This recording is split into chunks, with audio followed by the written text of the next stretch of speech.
part, kids. Our countdown to Christmas with Advent blocks is almost over. We're looking for block number 23. The picture on block 23 is 3 kings. Let's read story 23. A bright star, a tiny town, and 3 special gifts. The story of the wise men. God was coming to earth to stay, but he needed to tell everyone about it. If you were God, what kind of sign would you use? Would you send everyone a message on the phone? Maybe use the intercom at all the schools? God didn't do any of that. God used a star. On the night the baby king was born, God put a bright star in the heavens, brighter than any star anyone had ever seen. And far away in the east, a group of wise men saw the star. They knew this star was God's sign. It meant that God was sending a king to make the wrong things right and the dark things light. Emmanuel, God with us.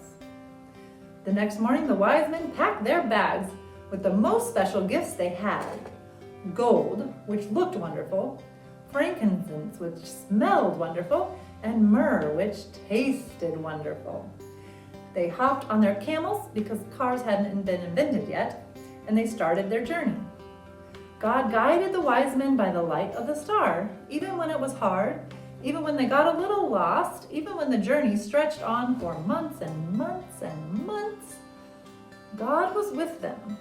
When the star stopped over a town called Bethlehem, the wise men were surprised. Bethlehem wasn't an important city. It wasn't a big city. But that's where the star pointed, to a little house on a little street in the little town of Bethlehem. It wasn't what they expected, but I'm sure you know by now that God often does things we don't expect. The wise men looked at the house. They looked at each other. They looked at their expensive, fancy, wonderful gifts. Then one of them began to chuckle to himself. It was contagious. Before long, all the wise men were laughing, great big belly laughs of joy. As the laughing died down, one of the wise men opened an ancient scroll and sang, "For such a long time God seemed far away, but now he has heard what we hoped and we prayed. God is coming to earth to stay." By the time he got to the last line, everyone had joined in, singing their hearts out. It was as lovely as any Christmas carol you've ever heard. It made the people inside the house curious, so they opened the door. Who do you think was inside? That was story 23.